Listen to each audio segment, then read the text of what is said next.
monde, j'espère que vous allez bien. Je suis très contente de vous retrouver pour cette vidéo. J'ai décidé de faire une question-réponse avec vous autour de la grossesse. Donc ma deuxième grossesse, je suis actuellement enceinte et dans mon deuxième trimestre. J'ai rédigé 2 articles autour de ma rencontre avec mon homme et aussi de la découverte de ce petit bébé qui s'est niché dans mon ventre au mois de mai. Voilà, et j'ai eu beaucoup de questions naturellement parce que d'une grossesse à l'autre, évidemment, tout change. Pour beaucoup, vous l'aviez suivi, j'avais fait un petit parcours pour mettre mes ovocytes de côté. Ça, c'était avant de rencontrer mon copain. Et donc, j'ai eu tellement de questions autour de ça, autour de ma grossesse naturelle, pas naturelle, la différence avec la première, la deuxième. Bref, on va répondre à tout un tas de questions parce que je pense que vous êtes pas mal de femmes enceintes à l'heure actuelle ou en tout cas qui souhaitent l'être. Voilà, donc je parle de mon cas bien évidemment, cela n'engage que moi. Et qu'est-ce que je voulais vous dire? Excusez-moi. Il faut savoir que je suis très carencée en fer. Donc je suis dans un état de fatigue plus.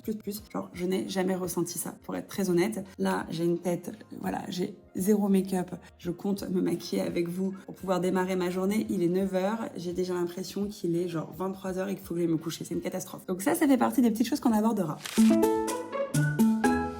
Pour répondre à la première question qui m'a fait rire, je me lève pour faire pipi 8 fois par nuit. 8 fois par nuit. Est-ce que c'est le cas pour moi aussi? Alors, 8 fois par nuit, non, ça ne m'est jamais arrivé. En revanche, oui, je me lève pour faire pipi la nuit. Autant pour Hazel, ma première grossesse, je me levais que pour le premier trimestre. Là, je me lève encore 1 fois par nuit pour le deuxième trimestre. Mais c'est pas plus mal parce que j'ai envie de dire, de toute façon, il faut boire de l'eau. Hein, voilà, toujours bouteille d'eau ou gourde avec moi. Bouteille d'eau ou verre d'eau ou gourde avec moi, excusez-moi. Et voilà, il n'y a rien d'anormal de toute façon à se lever la nuit pour faire pipi. Le bébé grossit, prend de la place dans votre ventre, pousse sur votre vessie, donc naturellement, vous avez envie de faire.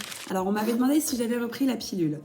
Oui, bien sûr. Enfin, je dis bien sûr comme une évidence. En fait, pendant des années, avant même d'avoir Hazel, je crois pendant 7 ans, je n'ai pas pris la pilule parce que je voulais plus mettre d'hormones dans mon corps. J'ai rencontré mon copain et j'ai décidé de la reprendre pour laisser une chance peut-être à une nouvelle génération de pilules ou quelque chose. Et en fin de compte, j'ai arrêté plutôt rapidement la pilule après l'avoir rencontrée, 1 an et quelques après, dirons-nous. Donc finalement, je pourrais pas vous en parler avec plus de recul. Je sais pas quel effet ou pas ça a pu avoir sur moi, mais ouais, je l'avais repris effectivement, je l'ai reprise et au moment où je l'ai arrêtée, je suis tombée enceinte 2 mois et demi après. Je suis enceinte aussi et j'ai les jambes qui gonflent. As-tu ce problème et quel remède selon toi? Alors moi j'ai de la chance, je ne fais pas beaucoup de rétention d'eau, mais pour le coup, que ce soit pour ma première ou pour la grossesse actuelle, je fais des drainages lymphatiques. Il n'y a pas de secret. Je fais du sport certes, mais vraiment un truc qui est hyper efficace, c'est les drainages lymphatiques. Autant à la fin, pour Hazel, les derniers mois, j'allais 1 fois par semaine me faire drainer, si je peux dire ça comme ça. J'allais chez Martine de Richeville. Quand j'ai accouché ensuite, j'ai voulu perdre mes kilos de grossesse et pour le coup, j'ai dégonflé comme jamais chez Anne Cali, qui est à Paris. Et là, je fais des drainages du coup à la Maison Sanbao et j'en fais aussi avec mon amie Mariska. Je vous mettrai tout ça. Voilà. Mais ça me fait du bien déjà sur un plan psychique et aussi un plan physique. Même si pour le moment ça va, j'ai pas encore les jambes trop gonflées, mais je sais que ça ne saurait tarder parce que je connais mon cas et pour Hazel j'avais pris 19 kilos. C'était 19 kilos avec beaucoup d'eau. Je l'ai vu à la maternité en fait quand j'ai perdu les os. Waouh, genre ils avaient rarement vu autant d'eau pour être très honnête. Donc est-ce que c'est lié, pas lié, j'en sais rien. Mais en tout cas je pense que le drainage a beaucoup aidé. Ah, nounou crèche, tu programmes quoi en mode de garde? Alors moi, il faut savoir que je ne suis pas très à l'aise avec la crèche les tout premiers mois de la vie de l'enfant et ce n'est pas quelque chose que je juge. Moi, j'ai la chance d'être à mon compte, de pouvoir bosser de la maison. Donc, tant que je peux garder un peu le bébé avec moi, je le garde. Hazel, je l'ai mise à la crèche au bout de 9-10 mois de vie, une fois qu'on est arrivé à Dubaï. Sinon, la première année, on était avec une nounou, alors plus que ça, hein, une puéricultrice pour le coup, qui était Vanessa, dont je vous ai beaucoup parlé. Une puéricultrice qui était avec nous à la maison. Et puis, Mathieu, moi, dans les parages, parce que Mathieu était à son compte, moi j'étais à mon compte. Là pour le coup, j'ai Hazel quand même avec moi. Donc là, j'ai plus un bébé mais 2 enfants.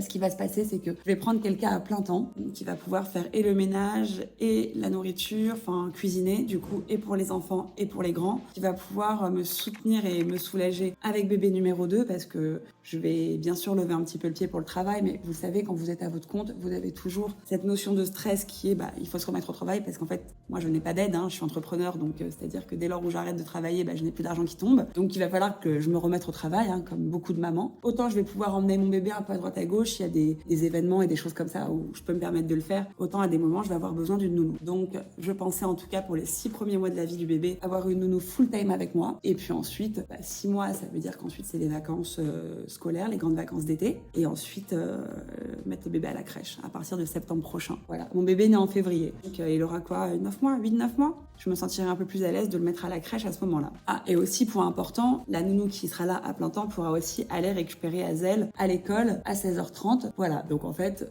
comme le papa de mon bébé, lui, pour le coup, n'est pas à son compte et travaille, et en plus de ça, il est sportif, donc il a des entraînements le soir, plusieurs fois dans la semaine. Voilà, il faut quand même que je puisse déléguer un petit peu, moi, de manière à pouvoir me remettre aussi au travail à un moment. Comment fais-tu pour garder le moral avec les hormones et la fatigue? Je vous cache pas que le moral, il est up and down, classique deuxième trimestre, mais fait ça aussi pour Azel. C'est-à-dire qu'autant le premier trimestre, j'ai beaucoup de chance, je n'ai pas de nausées, j'ai rien, tout va bien, je suis juste excessivement fatiguée, mais j'ai envie de dire c'est normal. Autant le deuxième trimestre, là pour le coup, je me tape c'est pas vraiment des up and down, je suis très inquiète en fait. Je suis toujours très très inquiète à l'idée d'accueillir mon bébé dans un environnement qui est pas suffisamment bien pour lui. Genre j'ai besoin de faire mon nid parfaitement. Pour le coup, je suis un peu plus relax que pour Azel, je trouve, mais la fatigue ça va, c'est juste là la carence en fer, elle est vraiment vénère. J'ai fait un malaise la semaine dernière, je me suis écroulée littéralement d'un coup. Je suis tombée, ça ne m'était jamais arrivé de ma vie, malaise vagal et compagnie, j'ai fini à l'hosto, bref. Je prends des médicaments, mais je me sens encore toujours très faible et ça m'inquiète par exemple. Je me dis mais comment je peux assurer en fait, comment je peux travailler, m'occuper de ma fille, Azel du coup, alors qu'en réalité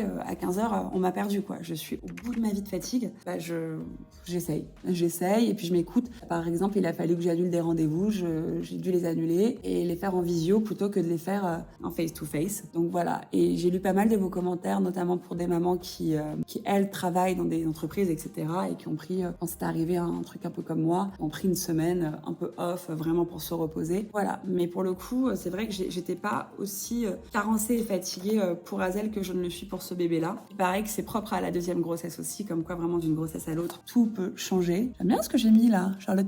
C'est Charlotte Tilbury? Ouais, la queen. Charlotte Tilbury, très jolie. Et du coup, des baisses de morale, j'en ai. Et j'ai de la chance, j'ai un amoureux qui est vraiment exceptionnel parce que il a pourtant l'habitude d'une copine dynamique, tout le temps très enjouée et très heureuse. Et là, il se retrouve avec une copine qui est dynamique, mais qui lui met des tunnels tous les soirs en mode alors comment ça va se passer? Il va falloir peut-être qu'on déménage. Mais attends, je suis inquiète. Là, tu vois, l'espace dans le salon, il n'y a pas assez d'espace. Comment même nous? Enfin, bref, je me pose tellement de questions. J'appréhende en fait le fait d'avoir 2 enfants. En fait, j'appréhende pas du tout d'accueillir un enfant dans ma vie. Je sais faire et je suis très à l'aise avec ça et j'ai tellement hâte de rencontrer mon bébé. C'est juste la gestion. Et je suis quelqu'un d'assez contrôle fric. J'aime que tout soit parfait. Et encore une fois, on se le dit, on se le redit, on ne peut pas tout prévoir lorsqu'on attend un enfant. C'est-à-dire qu'un enfant, c'est de la découverte et c'est aussi des imprévus.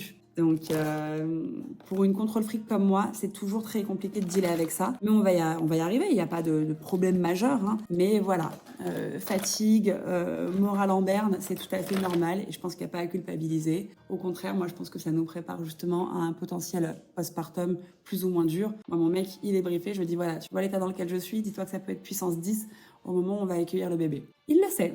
Qu'est-ce que j'aurais aimé savoir avant d'être mère? C'est une très bonne question. Et je vais rebondir sur ce que j'ai dit auparavant, c'est qu'on ne peut pas tout contrôler et tout prévoir. En fait, dès lors où t'es maman, tu lâches prise. C'est-à-dire que tu vas avoir envie de faire de ton mieux, mais tu pourras pas atteindre absolument tous tes objectifs. Désolée si tu t'es imaginé pouvoir absolument remplir toutes les cases, mais ce n'est pas le cas. Être mère, c'est pour moi le métier le plus difficile du monde. Certes, c'est celui qui t'apporte le plus émotionnellement parlant, mais c'est le métier le plus difficile. Moi, j'ai un profond respect pour les mamans qui sont mères au foyer. Je ne pourrais pas l'être. Déjà parce que je n'ai pas cette patience. J'ai beau aimer mes enfants plus que tout au monde, j'ai besoin de sortir, j'ai besoin de voir d'autres personnes. Je ne peux pas me contenter de stimuler mon enfant toute une journée et de m'occuper d'une maison. C'est tellement difficile. Donc bravo à celles qui font ce choix-là. Je pense qu'elles sont très courageuses et qu'on sous-estime le rôle des mamans au foyer. C'est vraiment impressionnant, je trouve. Ouais, pouvoir mener de front absolument tout ce qu'on faisait auparavant, c'est impossible. Tu feras de ton mieux et c'est ok. Tu seras peut-être pas la meilleure, mais tu feras de ton mieux et c'est tout ce qui compte.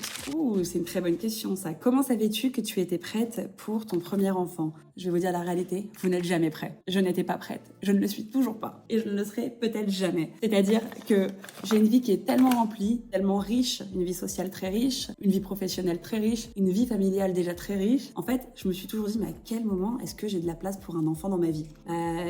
Tu la trouves, la place, j'ai envie de te dire, et t'es jamais véritablement prête. C'est qu'une question d'organisation. Enfin, moi, je le ressens comme ça. C'est-à-dire que, effectivement, tu m'aurais posé la question si j'avais eu 25 ans, j'étais pas prête. J'ai eu mon premier enfant à 32 ans. C'était un choix, parce que ça faisait longtemps que j'étais avec le papa, et qu'auparavant, j'en ressentais pas ni le besoin, ni nécessairement l'envie, en fait.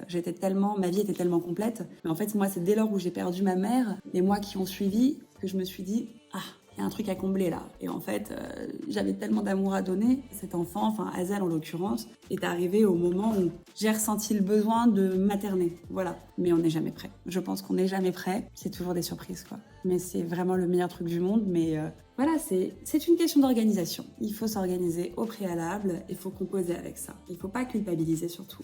Désacralisons le truc de la mère un peu parfaite qui est là tous les soirs à la sortie des classes de son enfant ou à la sortie de crèche. Moi, j'ai des copines qui ont des enfants qui sont plus jeunes que moi et qui culpabilisent d'aller chercher leur gosse à 18h. Mais elles travaillent et à chaque fois, je leur dis mais c'est ok. Genre, il vaut mieux prioriser du temps de qualité avec ton enfant que de te retrouver avec ton téléphone, ton ordi, ton bébé dans les bras. Travaille, next ton travail, va chercher ton enfant et là, tu lui consacres 2 heures. C'est peut-être pas assez et ça nous frustre. Parce que c'est difficile aussi pour nous qui travaillons, je comprends, mais c'est ce dont il aura besoin.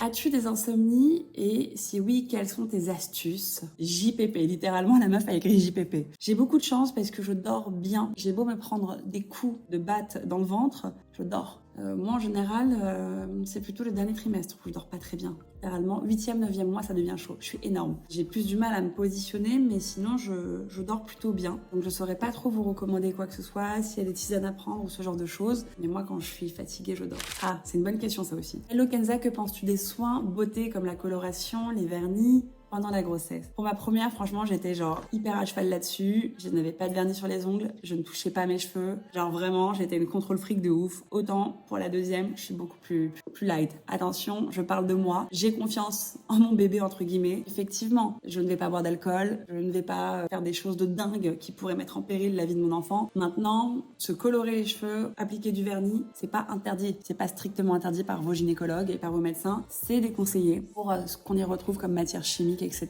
Moi maintenant, là, j'ai fait un petit balayage récemment. On ne part jamais de la racine. Voilà, je demande toujours à ce qu'on démarre un peu plus loin, même si c'est moins sexy. Voilà, mais au moins, je me sens jolie. C'est-à-dire que pour la première grossesse, j'étais en confinement, donc à la limite, c'était pas très très grave. Mais là, j'ai envie de me sentir fraîche, j'ai envie de me sentir bien. Et me sentir bien dans un deuxième trimestre qui, pour moi, peut être un peu compliqué à des moments parce que j'ai des doutes, etc. sur beaucoup de choses, c'est aller faire mes ongles. Donc là, voilà, ouais, j'ai fait mes ongles et je ne saurais pas vous dire si c'est absolument dramatique ou pas. En tout cas, moi, mon gynéco me l'a pas interdit et je suis un peu plus décontractée sur ce genre de trucs. Comment éviter les vergetures, les crèmes ou les soins, s'il te plaît? Moi, les vergetures, j'en ai pas eu pour la première, j'en aurai peut-être pour le deuxième bébé. En tout cas, vas-y à fond sur les huiles, quoi. Les huiles, les crèmes, les huiles plusieurs fois par jour. Pour l'instant, moi, j'applique l'huile que je trouve géniale de la marque To All the Mamas. J'ai reçu aussi un petit kit de June, une marque que j'aime beaucoup qui m'a accompagnée pour ma première grossesse. J'ai reçu la crème et l'huile anti-vergeture que j'ai pas testé encore, donc ça ne saurait tarder. Mais vraiment, il ne faut pas lésiner sur l'application des crèmes et des huiles. Il faut y aller, il faut y aller, il faut y aller. Après, j'ai entendu, est-ce vrai ou faux, que si ça doit péter, ça pète. Donc je sais pas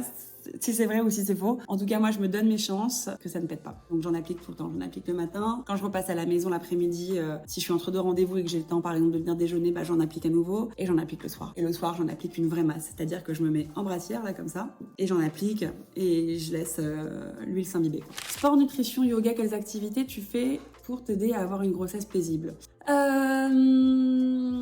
Je fais du sport. Je continue à faire du sport. Je suis quelqu'un qui aime le sport et je suis quelqu'un qui a besoin de sport. Maintenant, je ralentis et je m'écoute. C'est-à-dire qu'au lieu de faire 3 à 4 séances par semaine, je vais en faire 2. Et je vais faire des activités peut-être moins intenses. Je fais dynamo, par exemple. Donc, le vélo, du cycling comme ça en salle. C'est assez vénère, hein. Et l'intensité, bon, je fais partie des bons élèves de dynamo. Je suis toujours au premier rang, etc. Là, déjà, je me mets pas au premier rang. Je me mets derrière, histoire de pas mettre la pression pour aller vite. Et le vélo, je le règle vraiment de façon plus light, à pas me faire de mal. J'ai fait une séance où vraiment je suis allée à fond comme toutes les autres et tout. Ah putain, le soir même, j'ai eu envie de vomir comme jamais. Je fais beaucoup de yoga et de pilates. Et par contre, je fais pas de pratiques prénatales qui sont encore trop douces pour moi. Je ferai peut-être ça pour le troisième trimestre, pardon. Là, je fais du yoga de façon tout à fait normale. Je vais chez Rise pour en faire. Je fais pas de yoga sous infrarouge, par exemple chez Youge, là où j'allais avant, parce que l'infrarouge c'est déconseillé lorsqu'on est enceinte. Et le pilates, j'en fais aussi chez Rise. Et je vais reprendre corps sur machine Megaformer. Voilà. Par contre, voilà, je connais suffisamment bien mon corps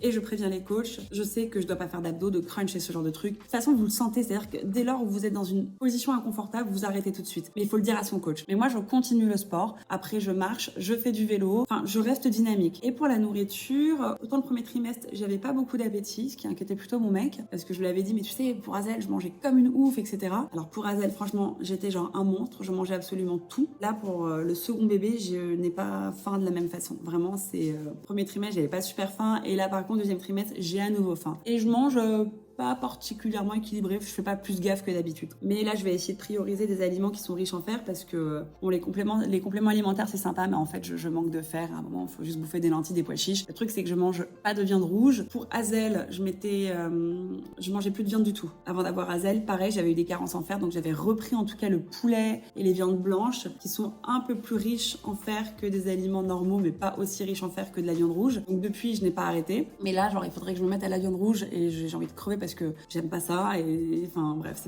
c'est pas mon truc du tout. Donc je vais devoir bouffer des lentilles, des pois chiches et des légumineuses et je sais pas, il faut que je trouve des options, mais voilà, là l'idée plutôt que d'équilibrer mon alimentation, c'est vraiment de manger des aliments qui sont riches en fer. C'est vraiment ça mon point faible et je vous tiendrai au courant, mais il faut savoir que là où moi je prends, et je pense pour la plupart des mamans aussi, c'est vraiment 8e, 9e mois, c'est là où j'explose. Donc mon sport, mon régime alimentaire comme d'habitude, et puis je pense que voilà, on verra plutôt sur le dernier trimestre ce qu'il en est. J'aime bien cette question. Comment prépares-tu ton postpartum? Alors moi, autant pour Azel, le postpartum s'est bien passé. J'ai eu 2 jours qui étaient vraiment durs, genre où je chialais, j'étais au bout de ma vie, je me suis engueulée avec mon mec, enfin voilà. Là, je sais pas comment ça va se passer parce qu'on peut pas le savoir, ça dépend de tes hormones, mais je sais à quoi je vais avoir affaire. Et là, j'ai prévenu mon copain. Je connais l'histoire en fait. Je lui ai dit voilà, on va rentrer à la maison, on va pas recevoir toute la famille. Enfin moi, je sais que je veux pas avoir toute la famille qui débarque à la maternité. T'es avec ta couche, t'es en sang, potentiellement t'as été recousu, pas recousu, t'allaites pas, enfin non. Pour moi, c'est un moment qui est vraiment genre pour mon homme, mon bébé et moi, on fait connaissance, on s'apprivoise. Ça, ma famille le sait, il n'y a aucun souci avec ça. Les copains et les copines qui passeront à la maison, ils passeront pas tout de suite. Moi, j'ai besoin d'un petit temps d'adaptation. Un accouchement, c'est très éprouvant. Le premier s'est très bien passé, mais la réalité, c'est que t'es mort, t'es fatigué. Tu viens de te taper 9 mois avec un bébé dans le bide. Tu viens de faire l'effort de ta life. Ton homme, il peut pas le comprendre. Il peut le voir, mais il peut pas ressentir ce que tu ressens. T'as le ventre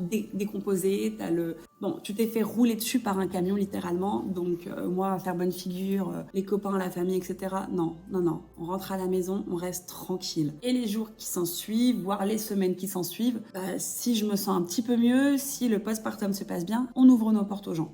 Pas de souci. Déjà, moi, je me protège pas mal de ça parce que je trouve ça très dur, même pour une maman. Moi, j'ai ressenti ce truc-là quand j'ai eu Azel, d'avoir le ventre vide. C'est-à-dire que, voilà, moi, je sais que quand je donne la vie, j'ai besoin de mon bébé auprès de moi et je me sens très seule en fait, alors que le bébé est là, mais cette sensation de colocation me manque et bon, c'est un truc que j'ai besoin de digérer et après encore une fois, je ne sais pas comment se passera ce postpartum là, mais en tout cas voilà, j'ai juste prévenu mon copain en lui disant on peut rien prévoir, ne prévois rien, faisons pas de plan sur la comète, on rentre à la maison, on verra. En ce qui concerne les compléments alimentaires pour le postpartum, alors j'ai ma cousine qui vient d'accoucher de son numéro 3 qui m'en a donné, qui m'a dit qu'ils avaient été magiques. Elle m'a dit vraiment, ils ont été géniaux. Je vais vous mettre la rêve, je me souviens plus du nom parce que j'en ai pas pris spécifiquement moi quand j'ai accouché d'Azel. Pour être honnête, je suis tellement nulle que je ne savais même pas qu'il y avait des compléments alimentaires postpartum. Moi, j'ai pris que des compléments alimentaires pour les cheveux parce que je perdais mes cheveux, mais voilà. Compléments alimentaires pour la perte de cheveux, justement. Alors pour Azel, à l'époque, j'avais pris une marque qui s'appelait Skin Good Garden. J'étais en collaboration avec eux, en toute franchise, et ça a très bien fonctionné. Maintenant, je sais pas, je vais voir ce qui se fait sur le marché et je vais essayer de prendre ce qu'il y a de plus sain et efficace. Il y a beaucoup de super marques maintenant. Je vous ferai peut-être une update pour le 3e trimestre trimestre quand je serai un petit peu plus fixée sur ce que je prends. Quelle taille de jean tu prends pour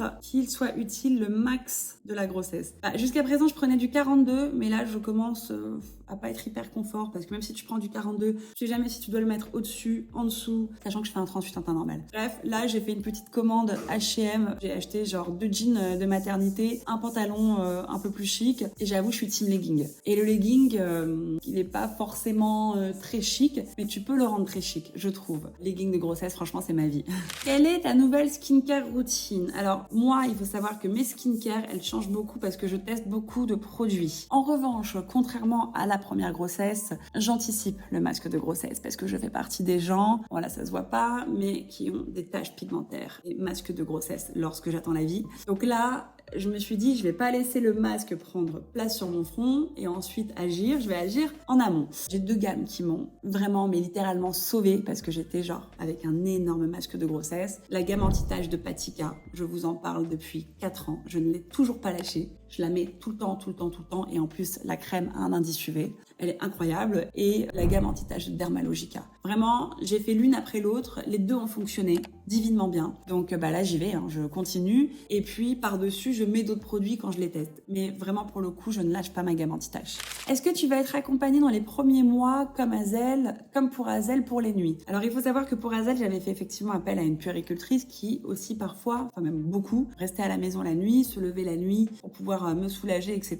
Ça a été top. Moi, je ressentais le manque d'une maman à ce moment-là, donc j'étais très contente d'avoir Vanessa dans ma vie qui puisse m'aider et surtout une femme à laquelle je pouvais me référer à ce moment-là pour des questions que je me posais parce que j'étais en panique et voilà. Mais là, pour le coup, je me sens alignée et je me sens ok. Vanessa, évidemment, c'est maintenant la marraine de la petite, donc elle m'a dit moi, je te garde mes créneaux pour le mois de février si tu as besoin de moi pour quelques nuits. Donc on est parti du principe qu'on pouvait partir sur 2 nuits par semaine ou autre. On verra. C'est-à-dire que là, franchement, je me sens suffisamment à l'aise. Maintenant, moi, j'ai pas ma famille à Paris, mon mec non plus. Voilà, si on a envie de se faire une petite nuit un peu tranquille, j'aurais aucune difficulté à appeler Vanessa et lui dire est-ce que tu peux venir jamais le petit bébé se lève la nuit, tu prends le relais, comme ça me permet d'avoir une vraie night avec mon mec. J'ai aucune culpabilité à le faire et à le dire. J'en ai eu besoin, ça m'a beaucoup soulagée. Je suis une maman pourtant très aimante, très présente, mais je n'ai pas de difficulté à demander de l'aide si j'en ressens le besoin. À savoir, effectivement, dans ma culture, je le dis souvent, car je suis marocaine, pour ceux qui ne le savent pas, franco-marocaine,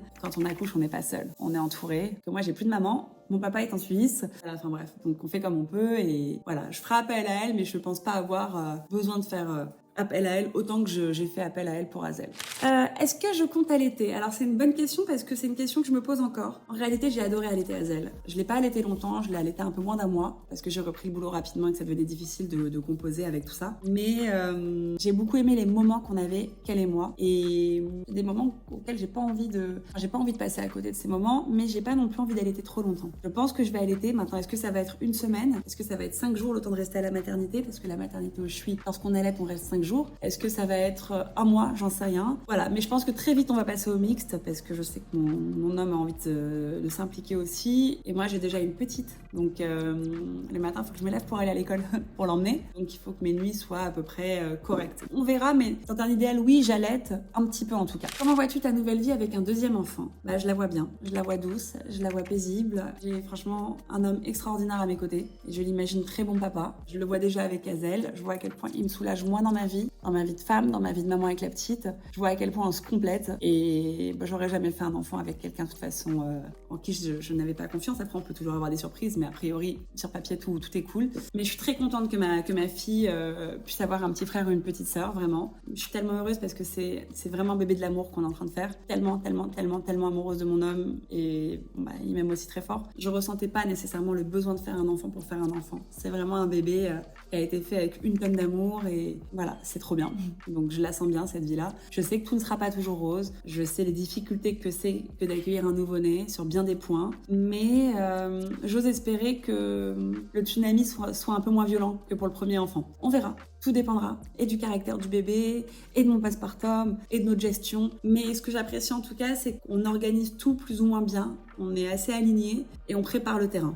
Comment est-ce que je me sens? Est-ce que je me sens plus fatiguée pour cette 2e grossesse? Oui. je l'ai déjà dit, mais ça c'est dû à mes carences en fer. Et puis aussi parce que tous les matins, je suis debout très tôt pour ramener ma fille. Il faut savoir qu'Azel, je l'ai à plein temps à la maison. En temps normal, on fait une semaine sur 2 avec le papa. Mais là, c'est pas le cas depuis quelques mois. Ça va être à nouveau le cas dès qu'il va pouvoir retrouver un appart. Donc là, c'est quand même pas mal sport pour moi, j'avoue.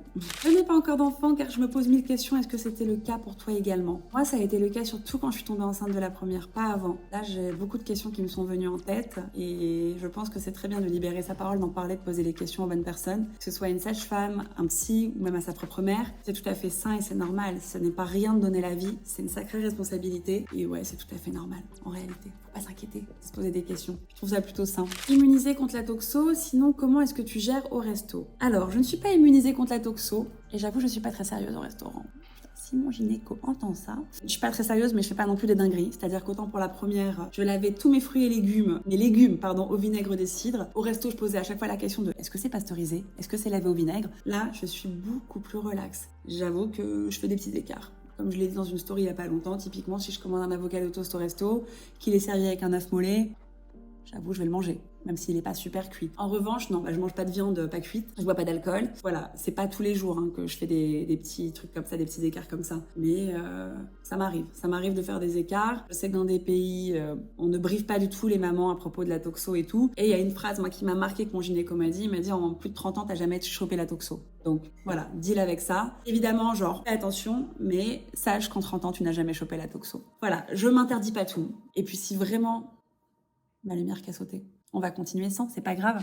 Elle est mignonne cette question, j'aime beaucoup. Bonjour Kenza, félicitations. Est-ce que tu ressens l'esprit ou l'âme de ton petit bébé? Moi, je pars toujours du principe qu'un bébé nous choisit nous en tant que maman. C'est son âme qui vient nous choisir, donc je la ressens, son âme, et j'essaie de cerner sa personnalité à travers nos échanges. Voilà, mais c'est pas encore très concret. En revanche, j'arrive à définir plus ou moins le caractère de ce bébé à travers des actions, à travers ses coups. C'est peut-être complètement perché ce que je dis, mais en tout cas, je le ressens tel quel. Et je vous dirai si je me suis trompée ou pas d'ailleurs. Je vous dirai si mes ressentis étaient les bons. Est-ce que tu as des idées de prénoms?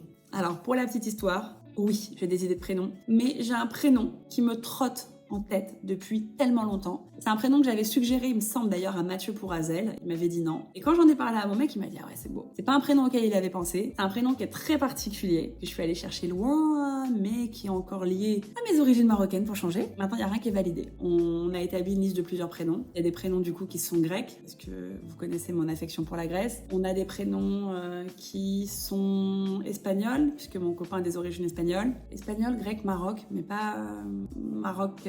Pas des prénoms marocains. Je peux pas vous en dire plus, mais ouais, on a des idées, mais il y en a un qui revient tout le temps. Et si d'ici la fin de la grossesse, on trouve pas d'autres prénoms qui nous percutent autant, je pense que ça sera l'heureux élu. Alors, est-ce que je continue les compléments alimentaires au collagène pendant la grossesse? Moi, j'avoue que j'ai plutôt une belle peau et des beaux cheveux. Je m'en sors plutôt bien pendant la grossesse, comme beaucoup d'entre nous. Moi, le carnage, il est après. C'est-à-dire que là, je glow, c'est super, mais quand j'accouche, je me tape de l'acné, je perds mes vœux, c'est une cata. Mais je continue effectivement et je suis toujours pour l'instant avec les compléments alimentaires Oslo Skin Lab, qui sont des compléments alimentaires en fait qui n'ont pas d'odeur, pas de goût, et que je peux en fait mélanger. C'est une poudre que vous pouvez mélanger avec absolument tous vos repas ou vos boissons. Donc ça me convient assez bien. Comment vois-tu la place de Mathieu aujourd'hui dans ta famille? Mathieu, ça va être le tonton, on va dire ça comme ça. Mathieu, c'est le papa d'Azel, mais ça va être le tonton de mon numéro 2, qui fera partie de la famille, quoi qu'il. Et comme il me l'a si gentiment proposé, il m'a toujours dit moi je serai là pour ton numéro 2 aussi, si t'as besoin, que je prenne les enfants ensemble, de te soulager, etc. Mathieu sera impliqué. Et parce qu'on part du principe que Azel aura un petit frère ou une petite sœur. On déteste le terme demi-sœur ou demi-frère. Je veux dire, moi, Roméo ou mes sœurs, qui sont mes demi-frères et demi-sœurs, sont mes frères et sœurs. Il n'y a pas de demi-frère, demi-sœur. Genre, je déteste ce terme-là. C'est quoi? C'est une moitié de frère-sœur parce qu'on n'a pas tout à fait les mêmes parents. Enfin, non. Donc, Mathieu aura une place importante. Comme la famille de Mathieu aura aussi une place importante dans la vie de cet enfant, puisque Azel est proche de sa famille maternelle, paternelle, et je tiens à ce que du coup, ce petit bébé débarque dans une famille où tout le monde s'entend et tout est harmonieux. Est-ce que je suis tombée enceinte naturellement? Oui, j'ai arrêté la pilule et je suis tombée enceinte au bout de 2 mois et demi. J'ai pas eu besoin de faire appel à mes ovocytes. Ils sont toujours au frigo. Et ben voilà, on pose la question du coup. Que vont devenir tes ovocytes? Mes ovocytes pour l'instant, ils sont toujours au frigo. J'ai fait 2 ponctions il y a quelques mois avant de tomber enceinte, donc je vais pas les donner ou les détruire maintenant. Je sais pas ce qu'ils vont devenir. Je crois qu'on peut les mettre de côté jusqu'à 42 ans, quelque chose comme ça. J'en ai 37. fêtes là, donc ils vont rester au frigo tranquillement et puis on verra, peut-être qu'un jour j'en aurai besoin, peut-être qu'un jour j'en aurai pas besoin. Pour l'instant en tout cas, j'ai Hazel, je vais avoir un bébé numéro 2, un numéro 3 ou pas, j'en sais rien, tout va dépendre de la vie que j'aurai, d'où je me trouve. Je ne compte pas rester à Paris en tout cas, donc pour l'instant voilà, on a déjà pas mal de choses avec lesquelles on doit dealer, en l'occurrence l'arrivée d'un bébé et des projets de vie, donc pour l'instant les ovocytes au frigo. Et dernière question, comment Hazel et ta famille ont accueilli la nouvelle? Très bien, ça a été super bien reçu. Certes, ça fait pas 10 ans que je suis avec mon mec, mais tout le monde l'adore. Il a été validé tout de suite par tout mon entourage, ma famille et par Hazel, très important. Hazel a très bien accueilli la nouvelle. C'était mignon parce qu'en fait, vraiment, dès lors où j'ai su que j'étais enceinte, je lui ai fait un peu un petit bullshit en mode « Bon, maman va essayer de fabriquer un bébé. Est-ce que ça te va? Ça te va pas? T'es contente? T'es pas contente? Ah ouais, je veux grave une petite sœur. » Elle voulait une petite sœur. Hein. C'est marrant parce que souvent, elle me posait la question « Alors, t'as fabriqué le bébé ?» J'étais là « Bah non, toujours pas. » Je voulais attendre les 3 mois en fait pour pouvoir lui annoncer. Et en fait, à 3 mois, je lui ai annoncé. Et voilà. Elle était trop contente. Elle est hyper impliquée. Enfin, vous pouvez retrouver d'ailleurs ses réactions vis-à-vis du bébé dans le vlog qui s'appelle Chef Hazel le retour. C'est un vlog mère-fille qu'on a fait pendant un week-end. Elle est tellement mignonne avec ce bébé, donc non, c'est trop cool. Ça se passera bien, j'espère. Et voilà, je suis très contente, très comblée. Beaucoup d'amour autour de moi. Et voilà, j'espère que j'ai répondu à toutes vos questions. Je referai de toute façon une foire aux questions comme ça, je pense, lors du 3e trimestre. Quand je serai vraiment dans le dur, que j'aurais pris vraiment une tonne de poids, que j'aurais un bide comme as. Mais en tout cas, j'aime bien parler de ce sujet-là. C'est un sujet qui m'anime. J'en parle pas tout le temps sur les réseaux, mais c'est cool. J'ai l'impression d'avoir une team de mamans ou de futures mamans. Enfin, c'est trop sympa. Super, j'en ai foutu partout. Est-ce qu'il y a une vidéo en fait où je vais pas mettre de l'eau ou du thé sur moi? Non, ça n'existe pas. Bon, en tout cas, j'étais très contente de répondre à ces questions. Je vous souhaite une belle journée. Si vous avez des questions en commentaire, n'hésitez pas. La prochaine fois, je ferai attention à charger ma petite lampe. J'ai vraiment une vieille youtubeuse. Hein. Et je vous dis à très vite. Bisous.